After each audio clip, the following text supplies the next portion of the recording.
doing, guys? Today we are working on the grab bag Kohler, and man, we are getting close enough to put it on the engine stand and firing it up and seeing what actually transpires.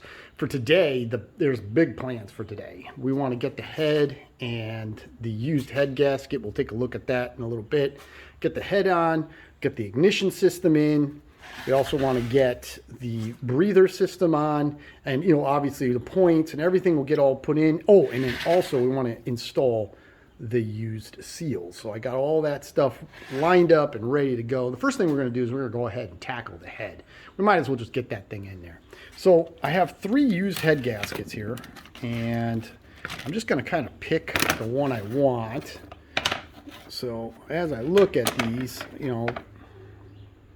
this one here looks a little really messed up. That one there, definitely the exhaust side has seen better days. I really don't want to use this one, to be honest with you. I don't know why. I just got to, I don't know. I think this is the one that we're going to do. Yeah, this is the one. So I'm going to go ahead and clean this up really, really well. I'm actually going to put it through the parts washer. Then I'm going to spray it down with some brake cleaner. Get that super clean and ready to go. The bolts are all clean, and the washers are all clean. These are all used bolts. The thing that's interesting is Kohler uses a grade 5 bolt. That's what the 3 hatch marks on these bolt heads mean. 5 would be a grade 8, but these are all factory bolts from an engine. A couple of them came from a different engine. There's 2 different engines here, I guess. But yeah, no, you can see 3 lines on the top. So these are grade 5, which is kind of interesting. You would have thought they would have used a grade 8, but they didn't. So let's go ahead. Let's get this head gasket clean. We're not going to use this one. We're not going to use that one. So we can put those over there. And we'll get the head installed. Head gasket's clean. Head is clean. I just got to need to wipe down the deck. All the bolts are clean. So I'm going to go ahead and just show you what I've done. This is the side that goes towards the deck of the deck of the block. Everything, I just ran it through my parts washer, wiped it all down with brake cleaner, hit it with the Scotch-Brite pad real quick just to make sure the inside. I left the outsides all crusty, but when you actually lay it on top of the block, it's perfectly flat. There's no it's not bent or anything, which is pretty cool. So we're just going to go ahead and wipe each piece down as well as the deck one more time. All the bolts are clean. And then I'm just going to follow the book on the 200 inch-pounds that it has to be, right? I believe it's I need to check. It's been, let's see, it's on. There we go. Yep, 200 inch-pounds following that pattern. So let me get that head on. It's breather time. So I put the stud in. I just used 2 quarter 20 nuts, locked them down on each other, and then just snugged this thing into the block. That's all set. I do have a set of used gaskets. I have the inner piece, the reed valve, the stud seal. That little nest goes over here on the side. I'll show you that. That's to kind of keep oil from constantly blowing out the breather hole. This is the exterior cover of the breather. That gasket here, which is unfortunately cracked, you can see it right there at the top. That one I'm going to put on the outside. This other one's going to be the inner gasket that goes up against the block. So that way we give it a fighting chance of not leaking. I mean, it'll probably leak, but whatever. If it leaks really bad, I'll eventually just swap in some new gaskets. Same thing with the head gasket. I mean, the head gasket is used. If it starts to squirt, usually it'll squirt somewhere. I find that it squirts like right in this area, usually like on the exhaust port side, but just between these 2 bolts. For whatever reason, all the engines that I've ever had really kind of squirt right in that area. But the head's flat, deck's flat, gasket's flat. Worst case scenario, if it runs really good, if the engine runs real good and squirting out the head gasket, I'll just pull the head off, put a new gasket in it. Same thing with these gaskets. If the engine runs real good and real reliable, I'll eventually just pull these old gaskets out and put a new gasket in. All right, let's get that breather together.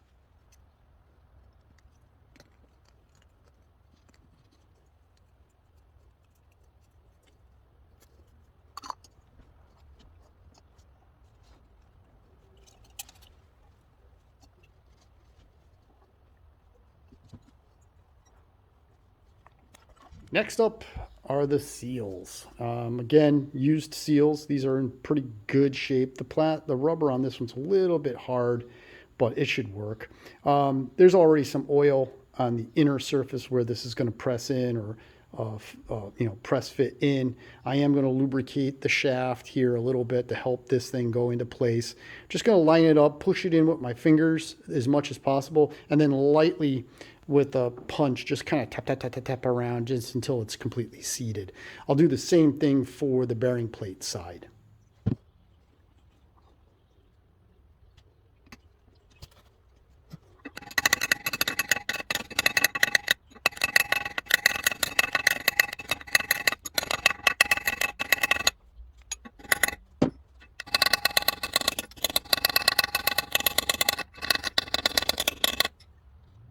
Out in the shed to get some ignition parts. I need a spark plug.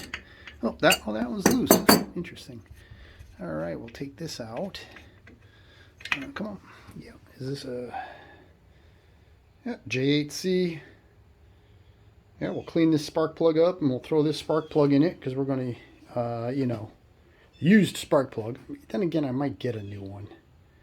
I don't know yet. This might be the second new part other than the rings. I might actually go get a new spark plug for it.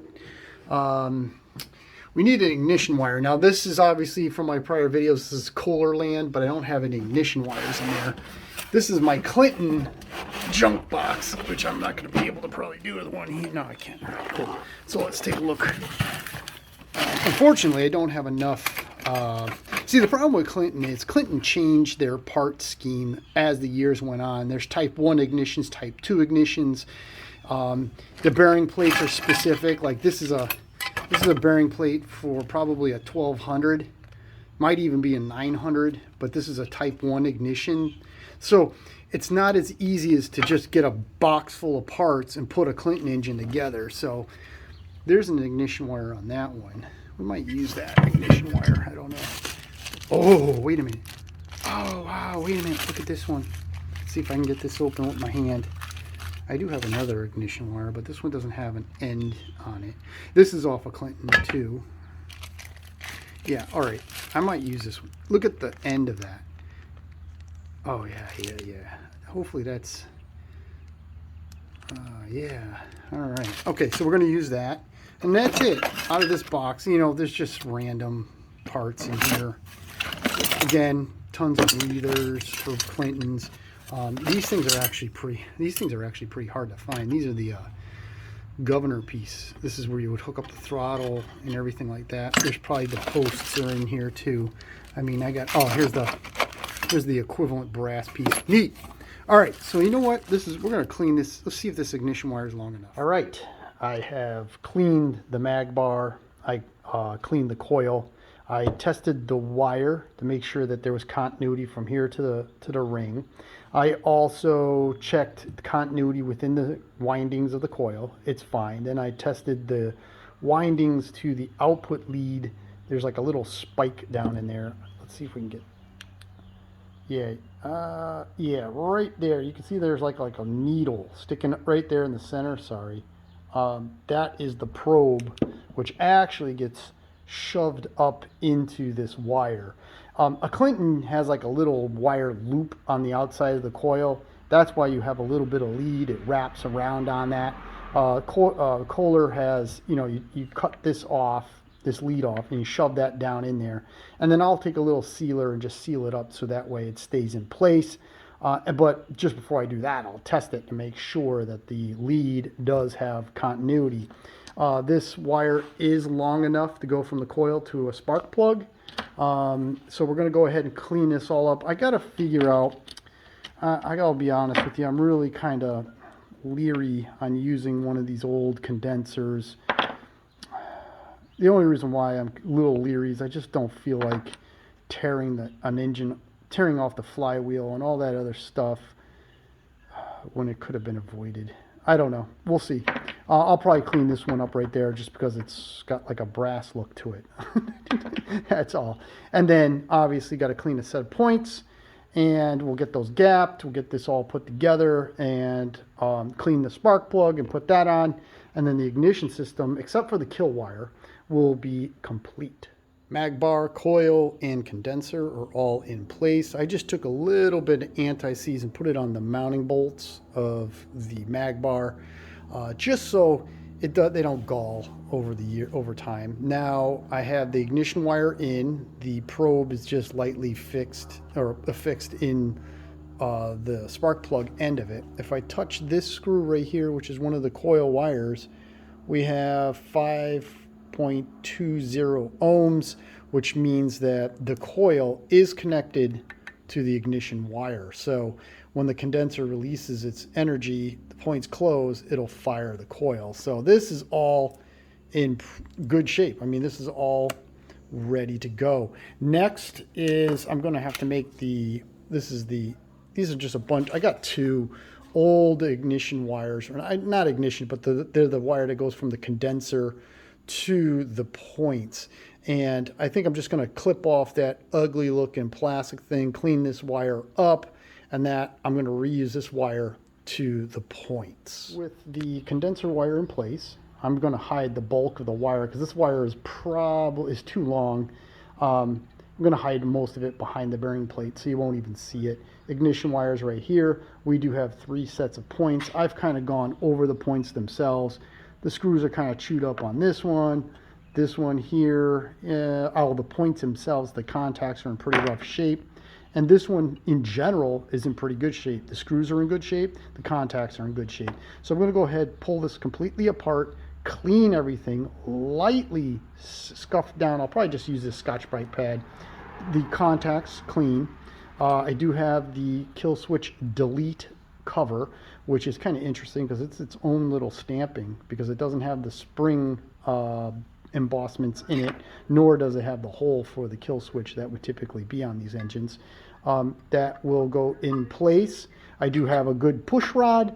You've seen me do these set these points up, actually just the last engine I did, so I'm not necessarily going to bore you to death with all that, but I'm going to go ahead and put this all together and then get the spark plug in, and then the ignition system is complete. I guess I've never shown this before, but we have the points bracket here. This is the points, or the adjustable part of the point is right there. That's the peg that goes in that little hole, which makes it pivot.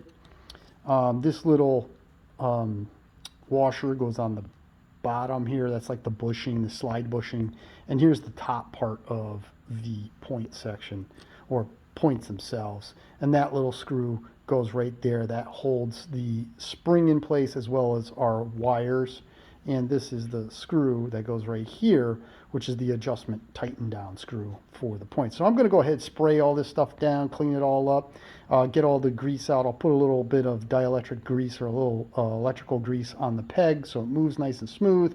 And like I said, I'll hit the contacts with a little bit of Scotch-Brite just to get them all cleaned up, and then we'll mount those in. Okay, so the ignition is almost complete. Kill wire's in place. It's right here. The condenser wire all hooked up. Points are set to 20 thousandths. We have a spark plug that's been cleaned and reset to 25 thousandths, so we're all set there. Let's just make sure we get it in without, there we go. And then what we got to do is we got to get this little thing off. And the reason why we're taking this off is because once we tighten that spark plug down, where's the spark plug lead? There it is. This goes over the top of that, and then this screws down on top of that. And that is how that ignition wire works. Kind of neat. All right, well, let's go. I'm going to tighten this down. I'm going to tighten this into place. And the next thing is the Carburetor. My little tray of worn out carburetors. This one was part of the 3-into-1 group of engines. Actually, the gentleman that gave me the engine block for this one. He also let me have this carburetor. I've cleaned this one up pretty good. This one probably would work. This is the carburetor. It's a 13 throat. This is a 13 throat also. This one here came in the parts haul. This one's actually in really good condition. And then I got links. I got more links. I was looking, when we were doing the other engines, I couldn't find links, right? I got 3 right here. It's unbelievable. When you're looking for it, you can't find anything. Now this one here, this is actually a wheel horse carburetor, but as you can see, this one is dirty. So we're going to need to run this one. I'm actually thinking I'm going to use this one just because it's a wheel horse one. The threads are in good shape, and I'm going to pull this one apart and let's take a look inside. Digging into this carburetor, yeah, this has seen some better days. It's too bad. This is a nice bowl. Of course, the bowls that aren't dented are filled with crap inside. The float, that looks pretty tough. And the needle, that may clean up, but I have a million needles we can just swap out for that. It's tragic too, because this could, I mean, just a little bit longer and this would have been all eaten up, but it's just starting to get eaten up. But that doesn't look bad. The thing that's funny is the idle screw is completely buried in grease and dirt. So I think what we're going to do is I'm going to give this a quick wipe with a wire brush or a plastic brush, and I'm going to run it through I'm going to try to get that seat out, and we're going to run it through the parts washer, see how it looks, and then from there I'll choose which one of these 3 carburetors. Unfortunately, that carburetor is junk, even though it might have been off a wheel horse. The main jet is just totally clogged. I tried to get it out, ended up making a mess of it. Once I opened it up, and even when you saw this, that should have been a dead giveaway that it is shot and gone. Where is, oh, here it is right here. Here's the, I mean, I could barely get the seat out for the float. So at best, this is a parts carburetor. At worst, the whole thing should just get thrown away. This is the carburetor that I got in the parts lot that had the broken bolt, which I was able to remove. It's in actually really good shape. So this is the carburetor I'm going to clean up. I'll just get a spring for the main jet. I might replace the bowl with a different bowl, one that's a little nicer looking maybe. I got a whole, literally, I got bowls and floats just sitting here. So I got a lot of parts to pick from in order to make things just right. So what I'm going to do is I'm going to go ahead and throw this into some solvent, get cleaned up, and we'll get that together. While the carburetor's cleaning, I'm looking through my various little kits I have here. These are all sealed and brand new for Carter ends, and I don't really, I mean, that doesn't that doesn't work when we're using used parts. I have this open diaphragm here from a kit that I've used, so I may just use that. I don't even have well, I do have one intake carburetor gasket. I have this weirdo one. I don't even know what this is for, but it appears to fit, so I may have to use this one because I don't have any used carburetor gaskets. I do have a used bowl gasket somewhere. This piece right there, I have one used somewhere. I gotta find it. I don't know where it is, and once I find it, then we'll use that. So let me keep searching. There it is. I knew I had one of these things laying around somewhere. And there's the carburetor. Actually, this carburetor cleaned up really, really nice. I mean, the anodize on the parts is actually still present. I mean, it's still, it looks really nice. The inside of it is really, really clean. I reinstalled the seat already. I already set the float. I base set the needles, 2 turns on this, on the main jet, 1 1/4 on the idle. I'm soaking that used gasket in some WD-40. That'll loosen it up, get it a little bit more pliable. I got a different bowl. This is just a used bowl, but it's different than the one that came on the carburetor. This gasket looks like it's going to work. I don't know what it's for. It's definitely not for this, I'll be honest with you, because when you take this and you drop the gasket onto the carburetor, you can see, number one, the throat of the carburetor is way bigger, and I don't know what these 4 little holes are for. and the screw holes line up, but I may have to just, hog out the insides a little bit because the bolts might be a little too tight or a little narrower than the gasket itself. But that's the gasket we'll use because it's really kind of like the only gasket I have. I do have one appropriate new gasket, but we'll run that one. Why not? When it comes to these splash guards, sometimes I put them in, sometimes I don't put them in. This one happens to be brand new. I may use this one only because the actual gasket is used, and this will help seal the bowl, and that basically just kind of goes in this position. It comes with most kits. So that's the plan. I'm going to get this all together. I'll get this mounted on the engine with the governor. You see me put carburetors on engines 100 times. You see me adjust governors at least 2 or 3 times just in the last couple months. So we'll get that done. The next video, we'll get the tins on it. We'll get the tins cleaned and polished up. We'll get them installed. We'll get the recoil on it. And if everything goes well, we'll get this thing on the engine stand and start this little girl up. All right, guys, thank you very much for watching. If you could just please like, share, and subscribe. Leave a comment below. I love reading the comments, and I try to respond to everybody, so please leave a comment if you like. And until the next video, when we take the bag off the grab bag Kohler, you have a great day.